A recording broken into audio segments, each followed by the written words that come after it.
Assalamualaikum warahmatullahi wabarakatuh. Sebelumnya yang terhormat kepada Bapak Hari Setiaji MTI selaku dosen pengampu mata kuliah TIK. Di sini saya Nurul Rosmah dengan NPM 2201080028 ingin mempresentasikan materi mengenai software. Pokok bahasan pada materi kali ini yaitu kita akan membahas mengenai sistem operasi, software aplikasi, dan bahasa pemrograman.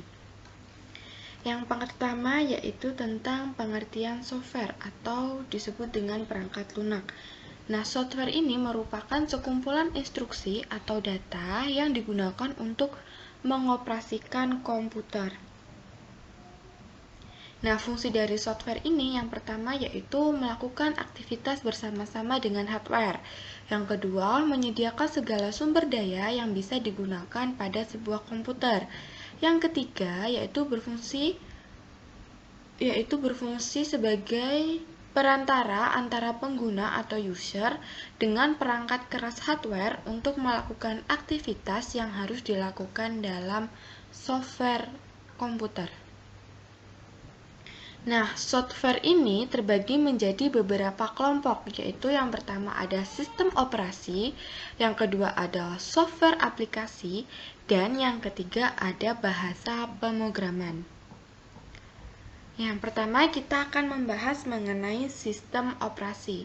Nah, sistem operasi ini merupakan program yang berfungsi untuk mengatur sistem kerja seluruh komputer dan sebagai antarmuka antara pengguna komputer dengan perangkat keras komputer.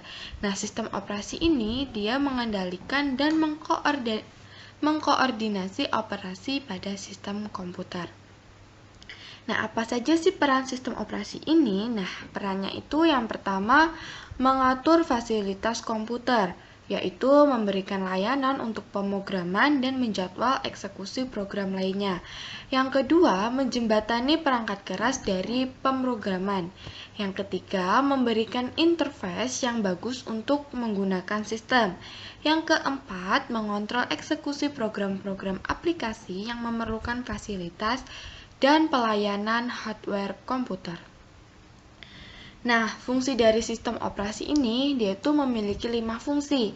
Yang pertama, mengatur dan mengawasi penggunaan perangkat keras oleh berbagai program aplikasi pengguna. Yang kedua, berfungsi untuk membuat komputer yang dapat menjalankan program secara benar. Yang ketiga, mengatur pengguna mana yang dapat mengakses suatu sumber daya. Hal ini untuk menghindari terjadinya konflik. Yang keempat, berfungsi sebagai mengelola seluruh sumber daya di dalam komputer atau disebut dengan resource manager. Nah, fungsi yang terakhir yaitu berfungsi sebagai program pengendali yang bertujuan untuk menghindari kekeliruan atau error dan penggunaan komputer yang tidak perlu. Nah, contoh-contoh dari sistem operasi ini yang pertama itu ada Windows. Nah, Windows ini dia itu merupakan sistem operasi berbayar. Nah, Windows ini juga merupakan sistem operasi yang paling populer untuk PC, yaitu di mana setiap penggunaan laptop ini pasti ada yang namanya sistem operasi Windows. Nah, yang kedua itu ada sistem operasi Unix. Nah, sistem operasi Unix ini yaitu merupakan sistem operasi yang dikembangkan dengan bahasa C. Yang ketiga itu ada sistem operasi Linux. Sistem operasi ini merupakan sistem operasi bebas dan terbuka atau open source berlisensi GPL atau GNU General Public License. Nah, Linux ini merupakan open source yang fleksibel dan banyak digunakan di server. Nah, itu ya teman-teman contoh-contoh dari sistem operasi. Nah, selanjutnya kita akan membahas mengenai software aplikasi. Nah, software aplikasi yaitu merupakan program aplikasi perangkat lunak yang siap pakai yang digunakan untuk membantu dalam melaksanakan pekerjaan penggunanya. Nah, software aplikasi ini juga merupakan program yang dikembangkan sendiri atau dibeli untuk memenuhi kebutuhan tertentu pengguna.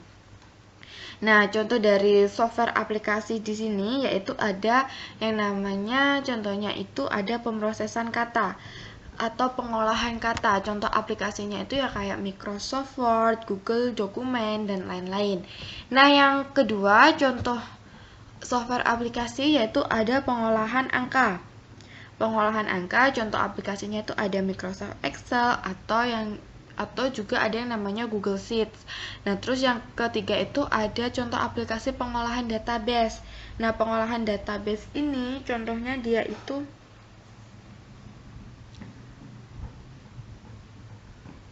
apa ya? Pengolahan database ini contohnya yaitu Microsoft Access. Nah, juga ada namanya pengolahan grafik. Nah, pengolahan grafik ini contoh aplikasinya itu ada CorelDRAW. Nah, setelah kita membahas mengenai software aplikasi, pembahasan yang terakhir yaitu mengenai bahasa pemrograman. Nah, bahasa pemrograman ini merupakan perangkat lunak, bahasa yang digunakan dengan cara merancang atau membuat program sesuai dengan struktur dan metode yang dimiliki oleh bahasa program itu sendiri.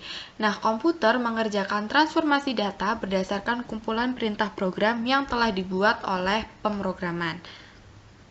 Nah, contoh bahasa pemrograman itu ada 3, yaitu ada tingkat rendah, tingkat sedang, dan juga tingkat tinggi. Yang tingkat rendah itu atau biasa disebut dengan low level language. Nah, tingkat sedang, contoh bahasa pemrogramannya itu ada Python, Pascal, Delphi, dan Visual Studio.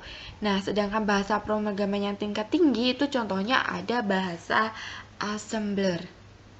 Nah, itu saja yang dapat saya sampaikan pada materi software. Sekiranya ada kurang dan kelebihnya, saya mohon maaf. Saya akhiri. Wassalamualaikum warahmatullahi wabarakatuh.